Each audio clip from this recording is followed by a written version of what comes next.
पावसाळ्यात काही गोड आणि गरम गरम खावंसं वाटलं तर झटपट होणारे हे असे पौष्टिक गुळाचे आणि गव्हाच्या पिठाचे एकदम मऊ लुसलुशीत असे होणारे आपण गुलगुले तयार करूया। बघा किती एकदम सॉफ्ट असे हे तयार होतात आणि चवीला सुद्धा खूप छान असे होतात।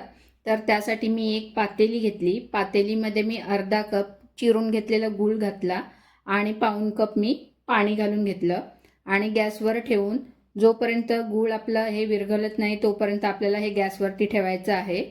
गूळ चांगलं विरघळलं की गॅस बंद करून घ्यायचा। तर मी आता तुम्हाला बोलले होते की हे मी गव्हाच्या पिठाचे आणि गुळाचे बनवणार आहे। तर 1 कप मी गव्हाचं पीठ घेतलं आहे आणि त्यामध्ये चमचाभर मी बडीशेप घातली। हा छोटा चमचा भरून मी बडीशेप घालून घेतली आणि मेन म्हणजे त्यामध्ये मी 1 वाटीभर म्हणजे 2 चमचे भरून बारीक किसलेलं खोबरं घातलं। हे खोबरं मी सुकं खोबरं घेतलं आहे। खोबरं घातल्याने छान असे त्याला टेस्ट येते, म्हणजे खाताना सुद्धा खूप छान लागतात आणि थोडे मऊ होतात आणि ते थोडं खोबरं आपल्या दाताखाली आलं की खूप छान लागतं। तर त्यामध्ये मी जे पाणी करून तयार ठेवलं होतं म्हणजे गूळ आणि पाणी ते ओतून घेतलं।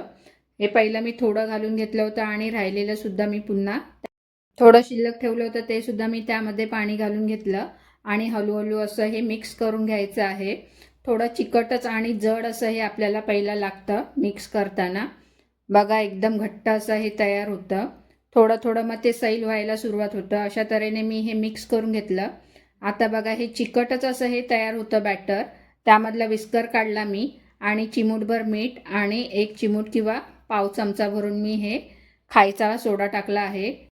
सोडा आणि मीठ घातल्यानंतर पुन्हा हे बॅटर आपल्याला मिक्स करून घ्यायचं आहे। बघा आता हे बॅटर मी हाताने फेटून दाखवते।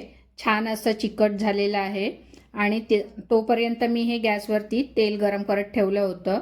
तेल चांगलं गरम झालेलं आहे। तेल आपल्याला मध्यम असं गरम करून घ्यायचं आहे। फुल गॅसवरती आपल्याला तेल गरम करून घ्यायचं नाही आहे, नाही ते टाकल्याच ते गुलगुले आपले वरून एकदम लाल होतात आणि आतमध्ये कच्चे राहतात, म्हणजे एकदम करपल्यासारखे वाटतात। म्हणून मध्यम गॅसवरती आपल्याला हे थोडे थोडे करून सोडून घ्यायचे। बघा हे मी थोडे थोडे करून असे गुलगुले त्यामध्ये सोडून घेतले आणि हे बॅटर थोडं थोडंच टाकायचं। त्यामध्ये थोडा सोडा टाकल्या कारणाने हे बॅटर थोडं टाकलं की मग ते फुलून येतात छान। बघा अशा प्रकारे मी हे सर्व टाकून घेतले आहे गुलगुले।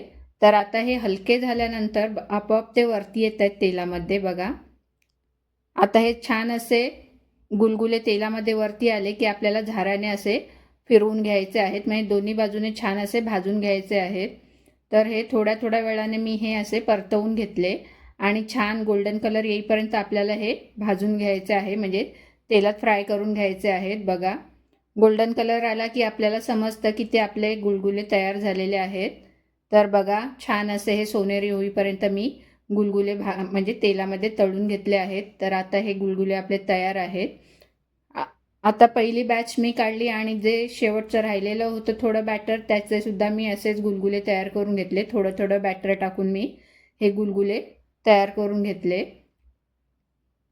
हे बॅटर हे चिकटच असतं, त्यामुळे आपल्याला हे बॅटर हातानेच टाकावं लागतं। चमच्याने टाकायला गेलो तर हे चमच्याने त्यामध्ये पडत नाही, त्यामुळे हातानेच आपल्याला थोडे थोडे असे करून हे गोड असे भजी तयार करावी लागते। तर बघा अशा प्रकारे मी हे गुलगुले तयार केले आणि खूप छान सुंदर असे हे गुलगुले आपले तयार होतात। गरमागरम आपले हे गुलगुले तयार आहेत बघा।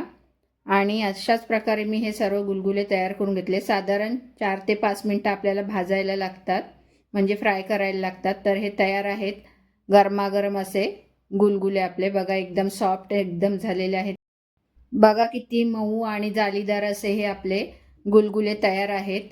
खायला सुद्धा खूप टेस्टी लागतात आणि हे गुळाचे असल्या कारणाने पौष्टिक आहेत।